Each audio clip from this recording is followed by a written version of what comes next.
So welcome everyone to this day 3 of IEEE Online Forum on Climate Change Technologies.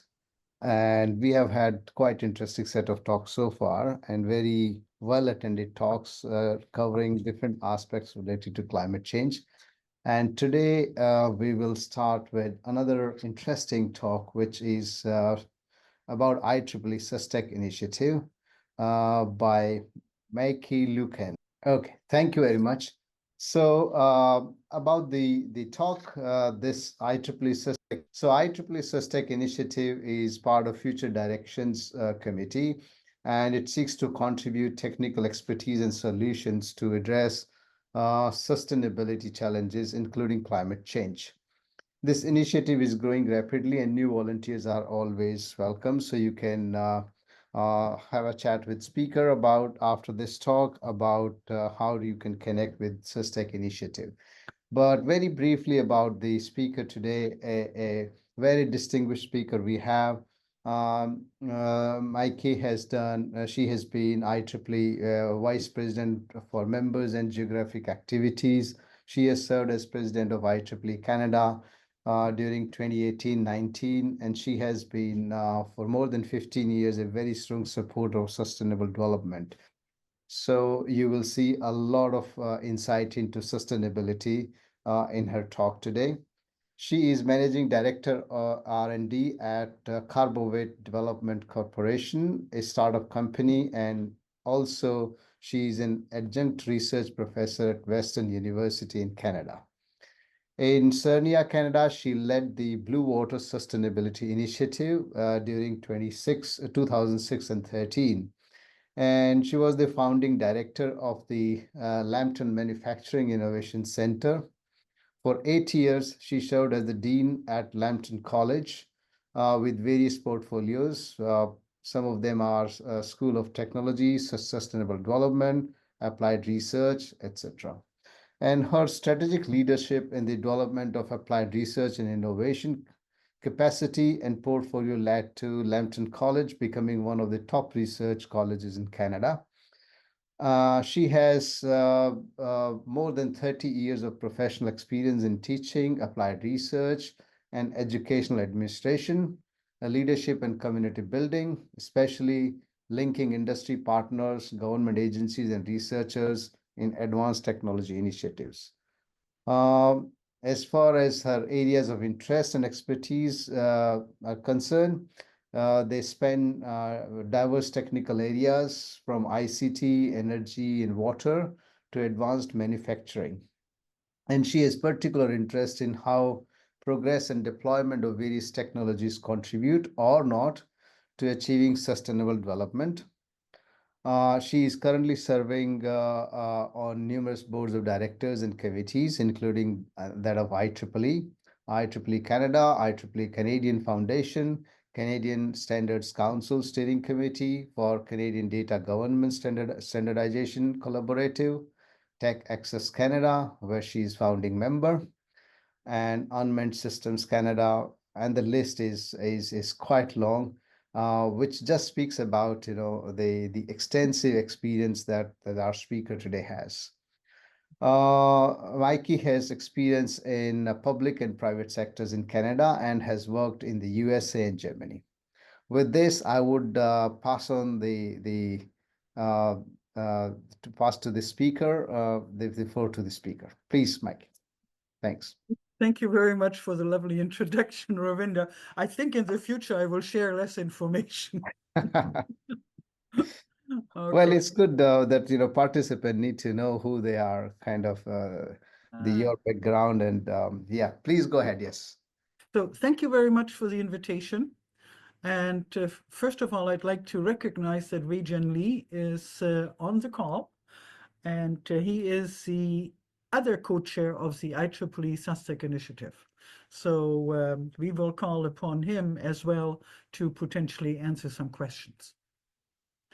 And you have gone through all of this. So one time years ago, somebody told me that you should always have a slide about yourself so people can refer to it, and you should always show where you come from. One of the things I'd like to point out here is that I've got a couple of bylines. and that is that if we want to innovate, we need to interact, which is what we do today. And if we actually want to achieve sustainability, long-term sustainability for the Earth, then we really need education. People have to be knowledgeable and have to have data in order to make decisions.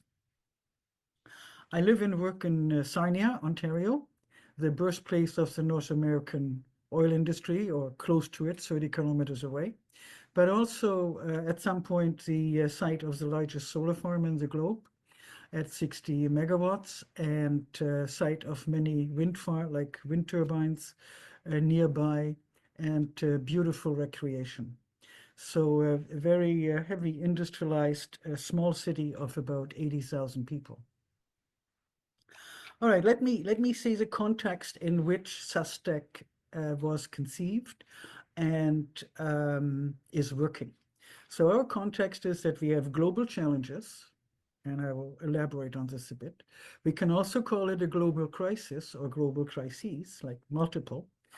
And one of them that's really standing out in terms of the urgency is the climate emergency. And of course, with it comes an uncertain future. So there's lots of detail about the different existential challenges that we're looking at.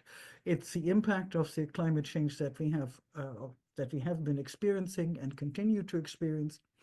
We measure it in terms of the increased level of greenhouse gases in the atmosphere. We have had tremendous population growth. We need affordable, clean, renewable energy for them. We need ubiquitous access to clean water. And we lack today and need equity and inclusion.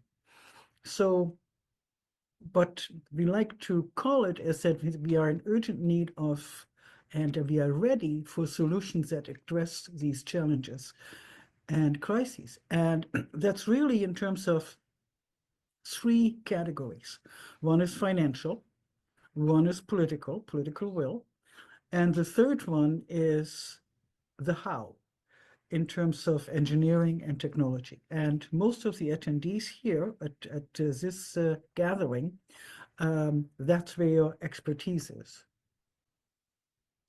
I like to put this a little bit in terms of a long-term goal.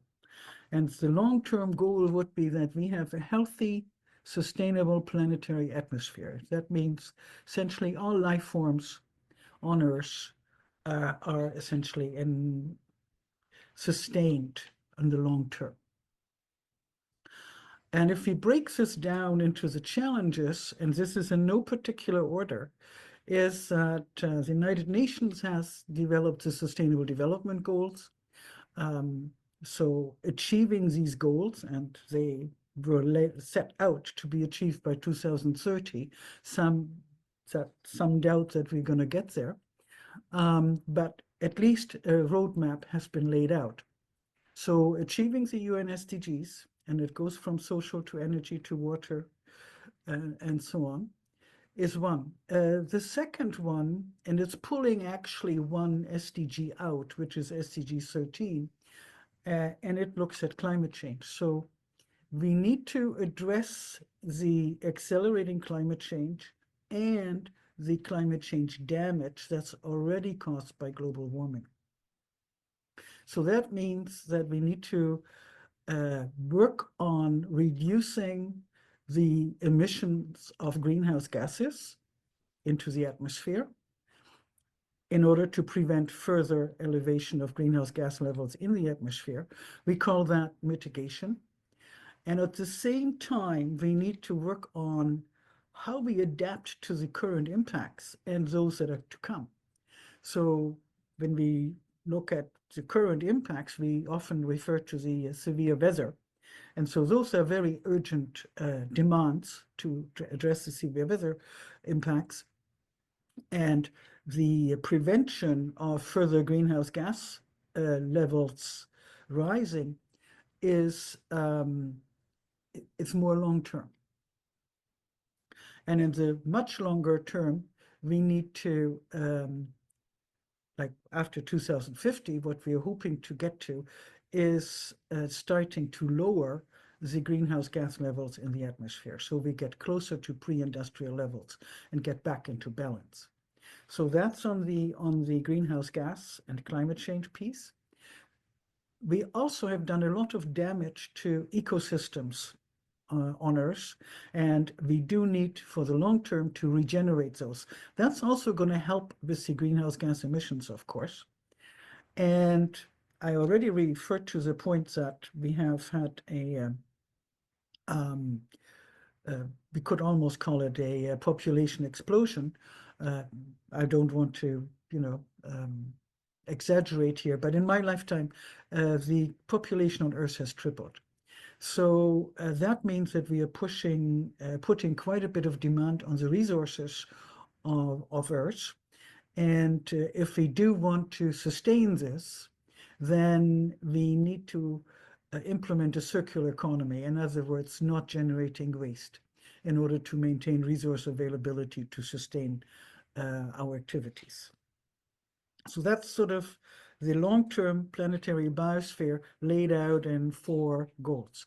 And I'm going to substantiate them a little bit and then go into the discussion of SusTech. So this is, for your reference, the UN Sustainability Goals, Sustainable Development Goals, apologies. And ultimately, they are aimed to end poverty, protect the planet, and ensure prosperity for all by 2030. And you see they're going from no poverty to clean water and sanitation, to reduce inequalities, etc. Okay, so global warming or change happening. These are the changes relative to the 1950 to 1980 averages of average temperatures across the globe. And you see that there's much higher anomalies, as we call it, around the polar regions, in particular in the Arctic region. So the effect of the changes in the greenhouse gas emissions are different around the globe. And so we have to watch that we don't only look at the averages, we have to look at the extremes that are being caused, because that's where the impact is, and we have to look at the local impacts. So the averages are minimizing the emergency, I think, in our language. Some people are doubting that those carbon dioxide, and I'm moving now from greenhouse gas levels to carbon dioxide levels, because this is what has been measured. Greenhouse gases, of course, include other gases than just CO2, like methane, for example. So we do have a record of carbon dioxide concentrations in the atmosphere to about 800,000 years back, based on ice cores. And this is to substantiate my claim that the greenhouse gas levels have been rising rapidly in the industrial age, and that's what you see here. So that was the CO2 levels. Now we go back to greenhouse gas emissions by sector. So where do they come from? And this is essentially showing that close to 3/4 of the greenhouse gas emissions that we have been generating and are continuing to generate, this is 2020 data, are all related to energy. So the energy sector is our key sector to look at. We need to look at others as well, but in terms of emissions control, we need to look at the energy sector first and foremost. And of course, agriculture, but yes. Okay, so expressing this in terms of other people speaking, sustainable energy, clean energy is mandatory, and that was actually laid out by Ban Ki-moon in 2014, then the Secretary General of the UN. Energy is the golden thread that connects economic growth, increased social equity, and a healthy environment. So sustainable development is not possible without sustainable energy. And that puts it square in the wheelhouse of IEEE. Just to illustrate this a little bit more, this is in percentages where the primary energy comes from by source. So oil, coal, gas, then we have nuclear, hydropower, wind, etc. So this was also 2020 data, or at least published in 2020. And so we see that the clean sources, some renewable, not all of them, only comprise about like less than 16%. It's a little bit more now, maybe. I actually have to double check that, but in that order. So if we want to get to a low emissions or net zero emissions energy supply, then we need to change essentially the generation or the energy. We need to replace oil, coal, gas, and that is like 85% of the energy that we consume globally today. So it's a huge task, and I think everybody realizes that we cannot do this entirely without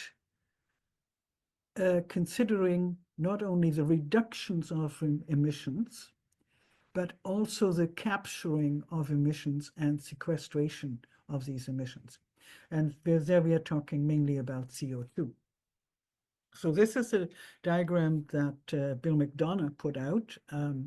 He's a gentleman that came out with the cradle-to-cradle idea way back when. But essentially talking about our regenerative biosphere on the left, my left, maybe your right, and then a circular technosphere of durable carbon. So in other words, what he's saying is that we will continue to mine or harvest or use coal, oil, gas to a certain extent, but we should only use it for durable goods. And as we are still producing some carbon emissions, carbon dioxide emissions, we also need to invest into carbon capture and storage or carbon sequestration, as you can see on the top right of the diagram. So that's laying out that piece. On the way to, or in between reducing emissions and carbon capture, there are lots of ways that we can change in terms of how we're handling the technocarbon and other materials when we're looking at the life cycle of goods.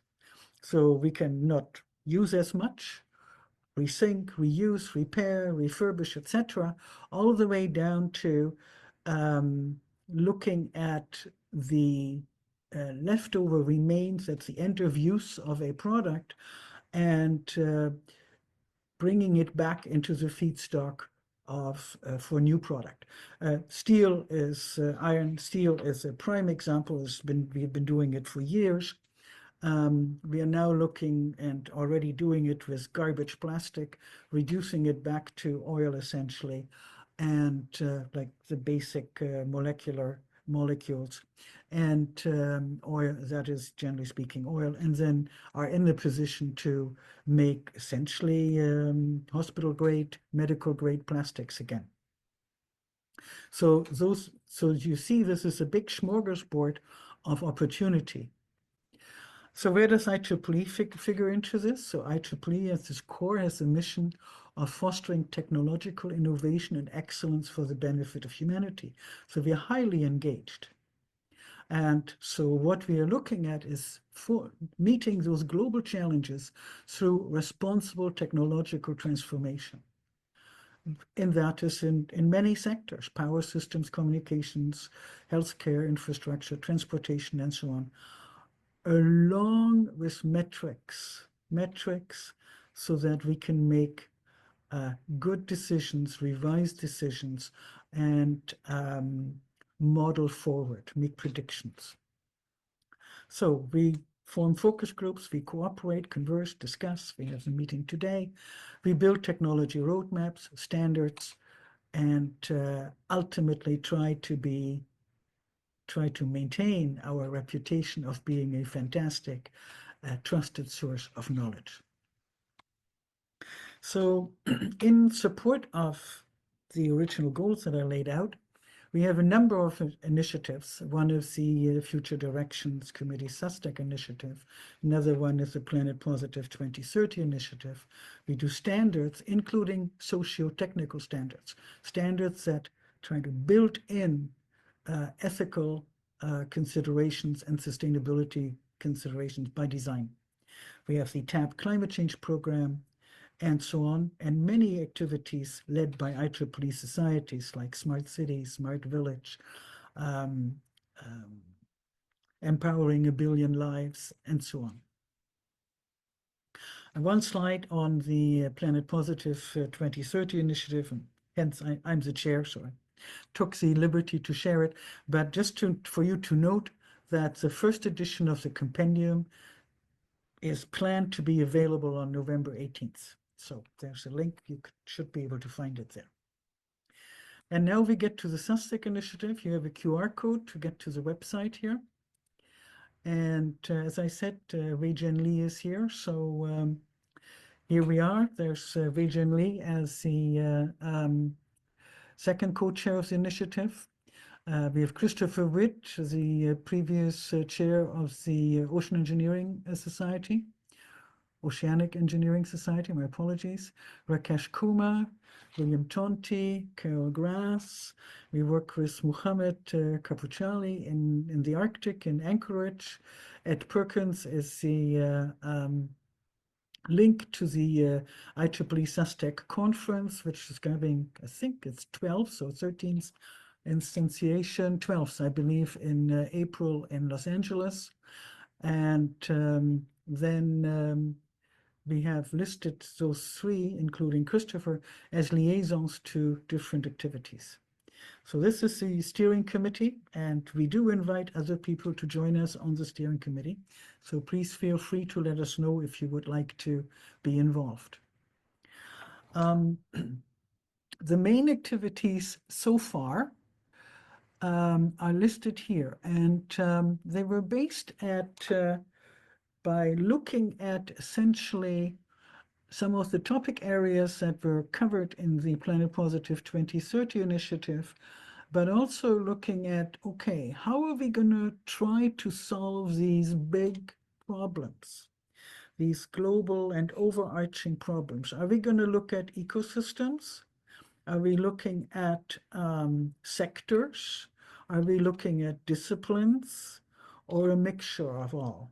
So we essentially tried it in different ways. So we looked at the energy sector with an in-person workshop to look at low carbon emissions, energy technologies road mapping. And so we considered energy storage, grid modernizations, and renewable scale-up. And I'll report in a moment what came out of this workshop. Then we looked at this workshop at oceans, an in-person workshop again, because the oceans are, or the ocean, people have changed the language, but ours was still oceans at the time. The ocean is seen as a huge opportunity for a marine carbon dioxide removal, MCDR. At the same time, the ocean is an environment where we have very little data. Christopher Witt was saying that if you're peeking, your eye at the ocean, your telescope, you see, you have less information than if you're looking at Mars. So we'll have a look at that in a minute.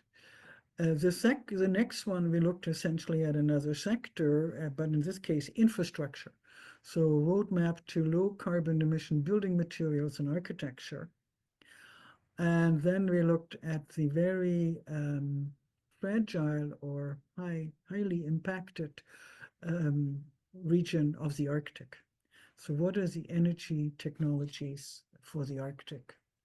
So the two later workshops were hybrid, and there was an additional just online workshop for energy as well. So in terms of outcomes here, just want to mention that I follow on to the in-person workshop on carbon dioxide removal and the measurement, reporting, and verification thereof is a IEEE industry connections activity on MCDR.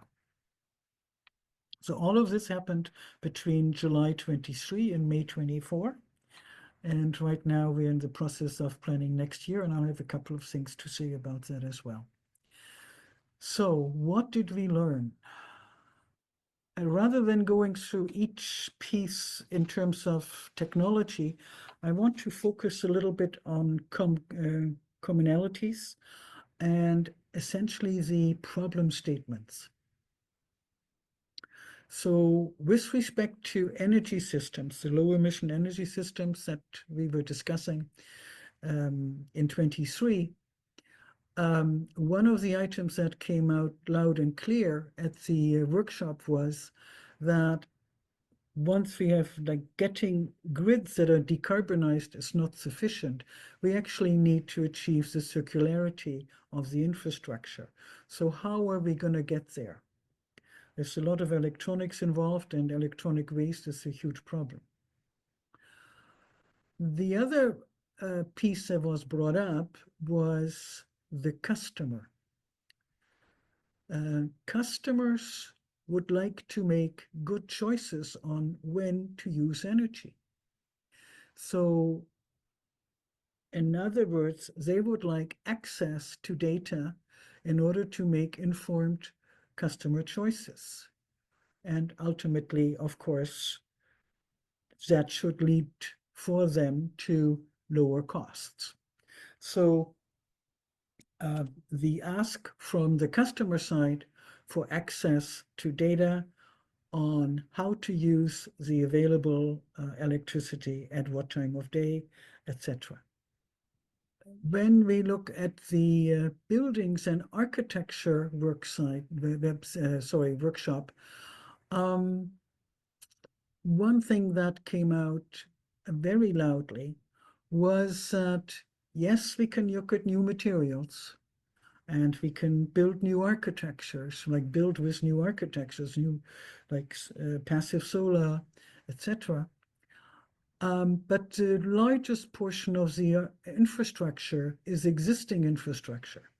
Like new infrastructure will only be added relatively slowly to the existing infrastructure. So if we want to reduce the energy use of the existing infrastructure, then we need to renovate.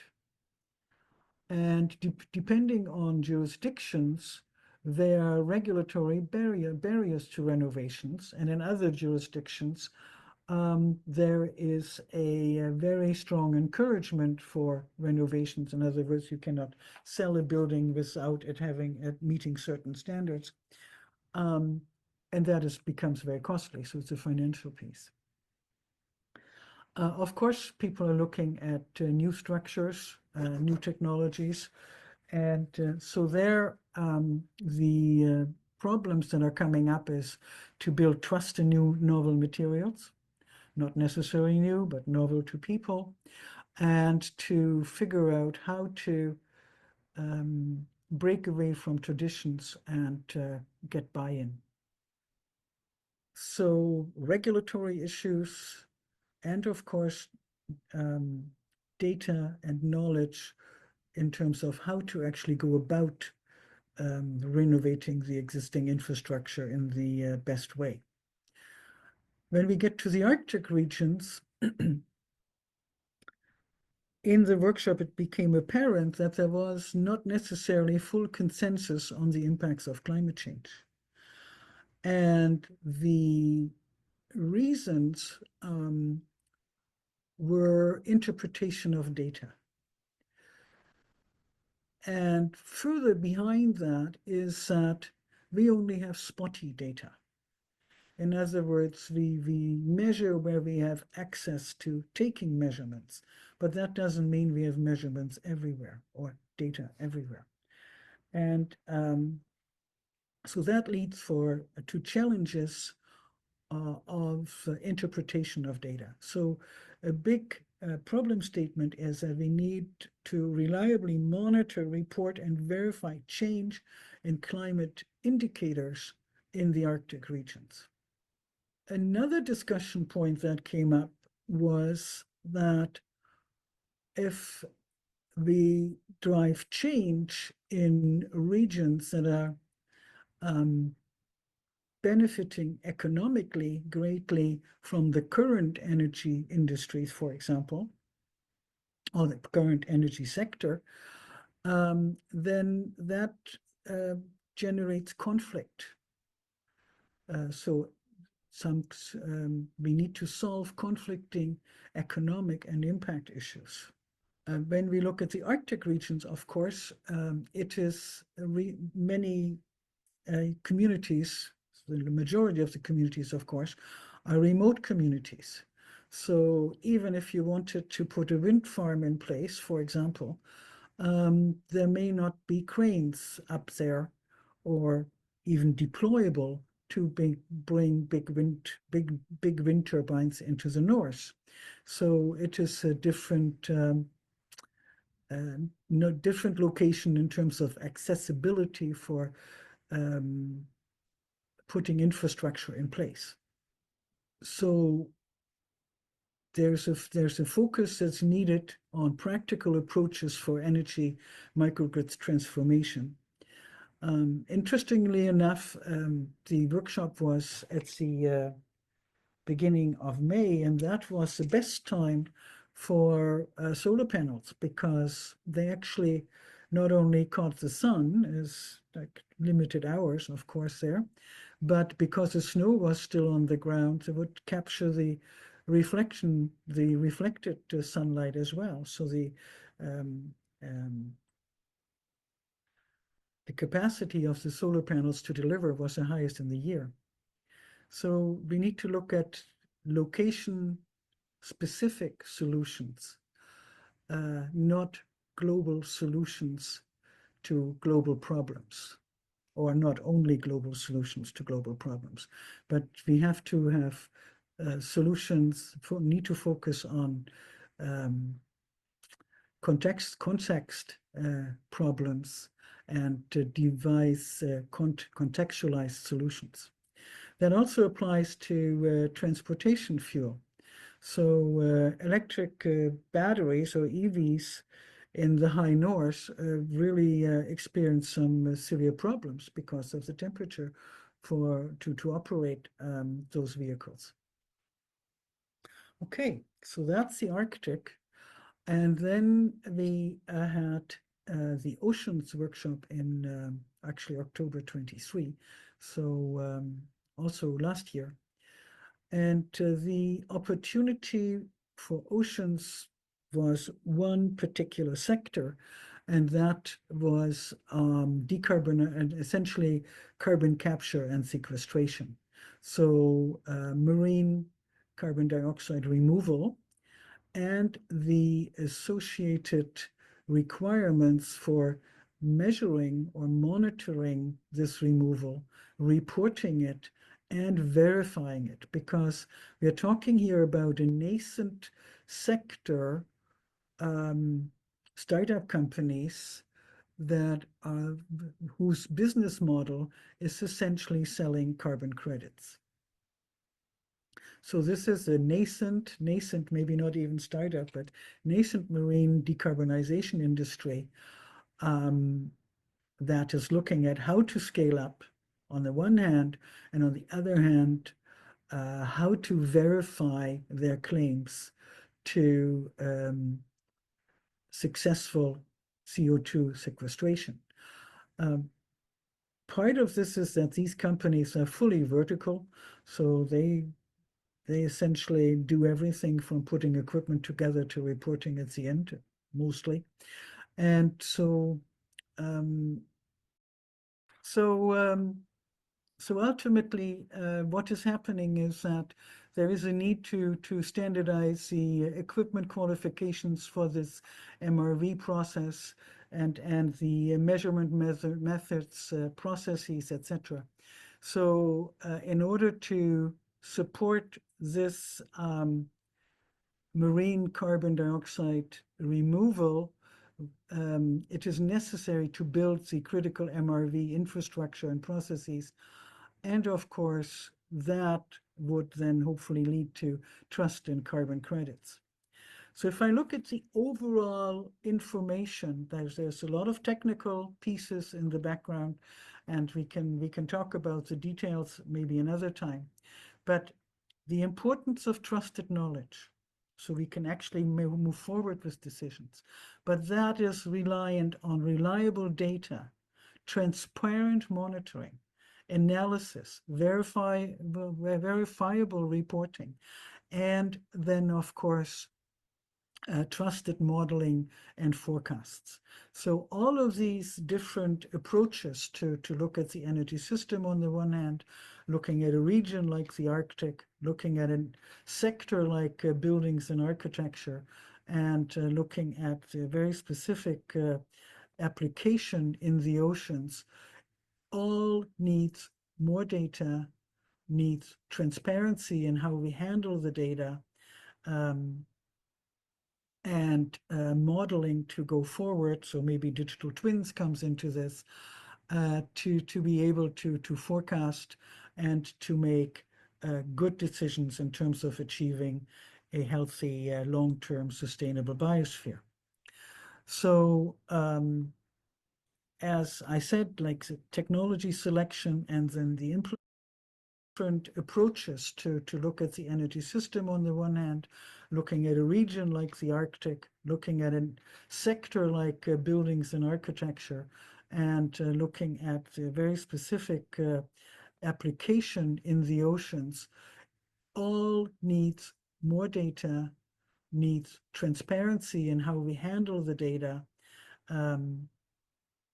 and modeling to go forward. So maybe digital twins comes into this, to be able to forecast and to make good decisions in terms of achieving a healthy, long-term sustainable biosphere.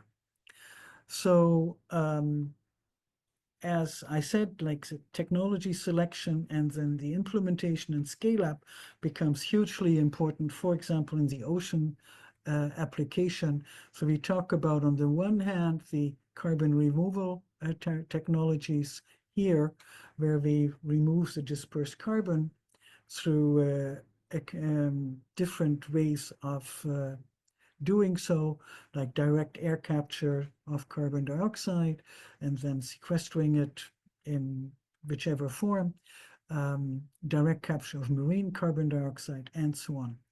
And on the other hand, we are talking about decarbonization, in other words, reduce the carbon footprint of activities so we don't actually generate so many emissions. And so there is the energy transition to clean renewables, low carbon emissions buildings. So we see two sides of the coin of dealing with emissions. The decarbonization on the one hand, on the other hand, the technique of removing carbon. And wherever we look at the removing carbon, where we use new technology, we need to work with startup companies to help them in the technology selection, the processes, the verification and implementation in order to facilitate scale up. I'd like to invite you to engage with SusTech, join working groups and to chart the path ahead. And it's not just directly the SusTech initiative, but all the different pieces that we are working across IEEE. For example, an SA Industry Connections activity on marine carbon dioxide removal, or we have another one on green hydrogen. I think there's going to be one coming on, at least some people are working on a proposal regarding nuclear small modular reactor technology. And we can invite you to start a new one. Create a new or work with an existing standards working group. It's hugely rewarding work. So if you're interested, you can send me an email afterwards and I can connect you to various activities. Directly with the SusTech initiatives, we are looking at workshops around green data centers, ocean sensors, and actually we want to start a webinar series potentially on circularity. So looking at different areas of application for circular economy. And so potentially we can also start new road mapping activities. And with that, I'd like to thank you very much. And I think I missed one slide. Sorry about that. Oh, well, thank you very much for taking us through the IEEE SusTech Initiative. Very broad range of activities that IEEE SusTech is doing, and thanks to Future Directions, IEEE Future Directions for supporting these activities. So I would like to now invite participants to ask questions. You can use the chat box if you wish to write the questions, and I'll read out. I'll try to summarize. If there are similar questions from multiple participants, then I can try and club them together. Charlie has also mentioned Maike's name, email in the chat box. That's another option if you would directly would like to reach out and want to connect with SusTech Initiative. So that's another link. So any questions from participants? And I'd like to recognize Wei Jen Lee. Maybe say hello because he is the Wei Jen Lee, please, if you would like. Thank you for the introduction, and that as Maike mentioned, we welcome everybody to join this effort. This is multi-platform, multi-discipline effort, and then in addition to the mitigation, we also looking for the adaptation. But when you look at adaptation, we have to understand where do they come from and how do they impact to the system.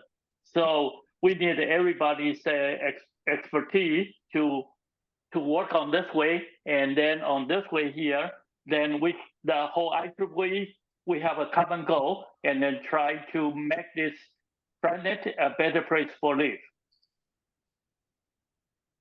Thanks, Wei Jen. I have a question in the chat box, and the question, Maike, is what do you think is the most impactful activity? This question is from Charlie, and I'm assuming he's referring to the wide-ranging activities that IEEE SusTech Initiative is exploring, and among them, what do you think is the most impactful activity? I think I'm still a bit divided on that, but in terms of the most impactful activity is if we can come up with ways to collect data and share data and knowledge in a transparent fashion so that people have access. Okay, so one of the things that comes into that is we collect data with different devices and with different accuracy and so on and so on. So I think there's a lot of work that we should be doing in terms of building essentially the decision background for people. So there is the data piece, and then there is the piece around information on technology. Whatever was true 2 years ago is most likely not necessarily true today. Compare that, like, for example, with respect to solar panels. in terms of the financial impact of using PV solar. So there's changes all the time. So what I'm trying to get to is that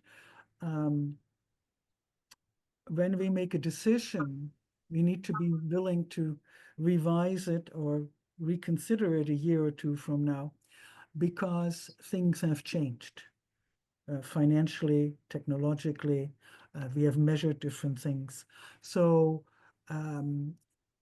one of the biggest things we can do is try to work on figuring out how we can provide good decision backgrounds for decision makers. Mm-hmm.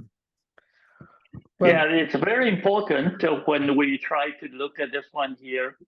We try to first, of course, we try to have a data to understand the severity or the trend on the system on the planet Earth. And then second one is how can we convert those data into information? And then that is from the information to the action items, because we have to do something. We cannot just sit down and talk and then try to just look at the data by itself. It's eventually that is the action item. And so that is basically from the SusTech point of view, we have identified several important ones. That one is the energy generation side. The second one is the ocean side, because the ocean covers 70% of the surface of the planet. And then the third one is on the architectural building material side. And then also we see a lot activity or a lot of alarming change in the active region. How can we quantify it? Mm-hmm. Yeah, this is basically a lot of area we are working on this, and they are all important topics. Mm-hmm. Thanks, Weijian. There is a question from Peter in the chat box, and is asking, mixing carbon dioxide, water, and energy, CO2 can be recycled as a very compact energy source. And the question is this part of a viable solution when we look at energy? So I have not looked at that part yet, but ultimately the ocean is a huge energy container, so to speak.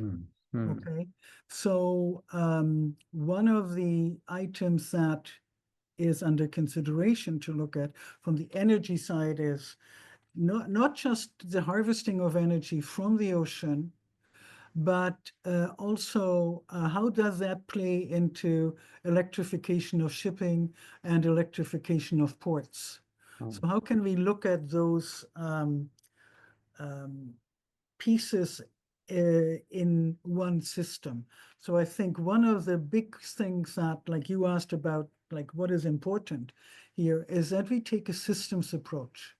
We have to look across jurisdictions, we have to look across technologies, we have to look across sectors to actually come up with solutions that make sense. Right? So, well, thanks for that. And there is another question I can see from Mitradeep, and he is asking, is there any standards that one need to check before commercializing novel materials for building or architecture? So there's a lot of regulation around buildings and architecture. So ultimately, in any jurisdiction where you build, you have to look at the regulations, and they are different in Germany, different from the US. I'm coming from Canada, so they are different here, different in Japan. And that's not only regarding the materials and the but also the structure, because it's different whether you are in a earthquake zone or not, for example. Okay.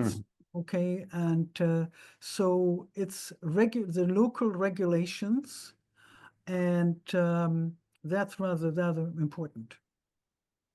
Yeah, and for the building part, then you try to look at the material side, and then we call that one, and then also the recycle the building after the finish, the end of the life, demolish the building. Then we we call that part is embodied carbon emission. The other part we have to look at is operational carbon emission. So that is on architectural side, the HVAC, and then some other the building code that has related to the requirement on the architectural side. So we have to cover on both ends, from the basically starting point to the end, and then it's some and all everywhere in between. Mhm. The big system. Yeah. There is a follow-up question from Peter, and that follows the question about where the previous question was mixing CO2, water, and energy. But now the follow-up question is, how about CO2 from atmosphere, energy from sun and water to make hydrocarbon fuel? So I have not looked in detail at that solution. And one of the big pieces I mentioned earlier is we need technology, we need political will, community acceptance, whatever we are doing where, and we need the finances have to work. Mhm. And so I'm not sure where the cost sits here. So we can maybe with Peter look at that next year in this forum and look at different ways of using CO2 and energy to not only make new fuel, but also new product. Because I actually have been looking at lately at a few companies that are looking at using CO2 to stabilize product, make new product. You know, I mean, we use it for drinks, right? Carbonated drinks. So there are ways of using CO2. There are also many different ways of sequestering CO2, like in basalt formations, for example. The sequestration is rather permanent and starts within hours. So within 10 years, you would have CO2, at least from looking at the papers I've been reading, sequestered permanently in ocean floor basalt formations. So there are huge opportunities, and maybe one of the biggest pieces that we can do in SusTech is look at the different technologies on an ongoing basis and compare the pros and cons, not only that simply, but one of the big enablers I think that's going to happen to play into this are co-benefits. Not only a direct benefit, but a co-benefit. For example, if we use hydrogen as an energy carrier, where the hydrogen is converted back to electricity, you also get about 7 liters of water based on a kilogram of hydrogen. So you could provide water and electricity at the same time. On the other hand, in order to use electrolysis for the generation of that hydrogen, you need probably around 20 liters of water, depending on how clean the source is, to make a kilogram of hydrogen. So you should not do this in a water-stressed region. So there's lots of system pieces that need to be looked at whenever we make new technology decisions. Yeah. Going back to Peter's question. Yeah, go ahead, Charlie. There's a company, our company, that takes makes jet fuel and alcohol, vodka out of thin air. So that is a way to do carbon sequestration. I especially like the vodka version. Yep. So there's a huge playing field here for startups. And that brings me back to the one problem area that we discovered, or that came up in one of the workshops, and that is the verification of the technology to actually make sure it works the way it's advertised, and then look at how it can be scaled up. Do we need to develop standards at the same time along the way of technology verification, implementation, and scaling up in order to open up the markets and encourage regulation in different jurisdictions. So where we are with SusTech in FDC is looking into all these different aspects to see how we can best scale up technologies that will help us to build this sustainable future. Well, thank you very much for the wonderful discussion about IEEE SusTech. We are running out of time now. To all participants, the recordings will be available related to this talk, this session, as well as other sessions of this online forum. They will be available to you at a later date. So I would like to thank Maike one more time for your wonderful presentation.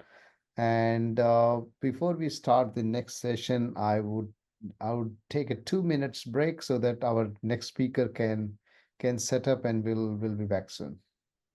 Thank you very much for the opportunity. Thank you.